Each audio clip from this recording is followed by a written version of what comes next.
ಒಬ್ಬ ರೈತನು ಮೆಕ್ಕೆಜೋಳವನ್ನು ಬೆಳೆಸ್ತಾ ಇದ್ದ. ಅವನು ಬೆಳೆಸುವ ಮೆಕ್ಕೆಜೋಳವು ಯಾವಾಗಲೂ ಜಿಲ್ಲಾ ಮಟ್ಟದಲ್ಲಿ ಸದಾ ಪ್ರಶಸ್ತಿಯನ್ನು ಪಡೆಯುತ್ತಿತ್ತು. ಒಬ್ಬ ವರದಿಗಾರನು ಆ ರೈತನನ್ನು ಸಂದರ್ಶಿಸಿ, ನೀವು ಯಾವಾಗಲೂ ಉತ್ತಮ ಗುಣಮಟ್ಟದ ಉತ್ಪನ್ನವನ್ನು ಹೇಗೆ ಉತ್ಪಾದಿಸುತ್ತಿದ್ದೀರಿ ಎಂದು ಕೇಳಿದ. ರೈತನು ಹಲವಾರು ಕಾರಣಗಳನ್ನು ನೀಡಿದನು.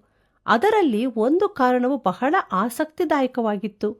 ಅದೇನೆಂದರೆ, ಅವನು ನೆರೆಯ ರೈತರಿಗೆ ಉತ್ತಮವಾದ ಬೀಜವನ್ನು ಒದಗಿಸುತ್ತಿದ್ದನು. ಇದನ್ನು ಕೇಳಿದ ವರದಿಗಾರನು ಬಹಳ ಆಶ್ಚರ್ಯಗೊಂಡು, ನೀವು ನೆರೆಯ ರೈತನಿಗೆ ಉತ್ತಮವಾದ ಬೀಜಗಳನ್ನು ನೀಡಿದರೆ ಅವರ ಫಲವು ಉತ್ತಮವಾಗಿರುತ್ತದೆ ಮತ್ತು ಅವರು ಸಹ ಸ್ಪರ್ಧೆಯಲ್ಲಿ ಭಾಗವಹಿಸಬಹುದು ಅಲ್ವೇ ಅಂತ ಕೇಳಿದ. ಅದಕ್ಕೆ ರೈತನು, ವ್ಯವಸಾಯದ ಮೂಲ ನಿಮಗೆ ಇನ್ನೂ ತಿಳಿದಿರುವುದಿಲ್ಲ ಅಂತ ಅನಿಸ್ತಾ ಇದೆ.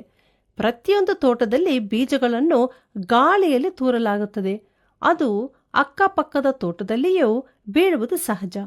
ಹೀಗಾಗಿ ನೆರೆಯವನು ಕಳಪೆ ಬೀಜವನ್ನು ತೂರಿದರೆ ಅದು ನನ್ನ ತೋಟದ ಫಲದ ಮೇಲೆ ಪ್ರಭಾವ ಬೀರುತ್ತದೆ. ನಾನು ಉತ್ತಮವಾದ ಫಲವನ್ನು ಬಯಸಿದ್ದರೆ ನನ್ನ ನೆರೆಯವನು ಉತ್ತಮವಾದ ಬೀಜವನ್ನು ಬಳಸಬೇಕಾಗುತ್ತದೆ. ಇದು ವ್ಯವಸಾಯದ ತತ್ವ ಮಾತ್ರವಲ್ಲ, ನಮ್ಮ ಜೀವನಕ್ಕೂ ಇದೇ ಅನ್ವಯಿಸುತ್ತದೆ.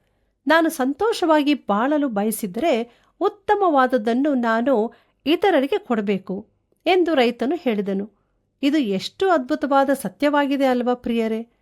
ಇದನ್ನು ನಿಮ್ಮ ಜೀವನದಲ್ಲಿ ಅಳವಡಿಸಿಕೊಳ್ಳ್ರಿ. ನೀವು ಸಂತೋಷವಾಗಿರಲು ಬಯಸಿದ್ದರೆ ನಿಮ್ಮ ಸುತ್ತಮುತ್ತಲಿನ ಜನರಿಗೆ ಸಂತೋಷವನ್ನು ಹಂಚಿರಿ. ಜನರು ನಿಮಗೆ ಏನೇನು ಮಾಡಬೇಕೆಂದು ಅಪೇಕ್ಷಿಸುತ್ತೀರೋ ಅದನ್ನೇ ನೀವು ಅವರಿಗೆ ಮಾಡಿರಿ ಎಂದು ಬೈಬಲ್ ಹೇಳುತ್ತದೆ.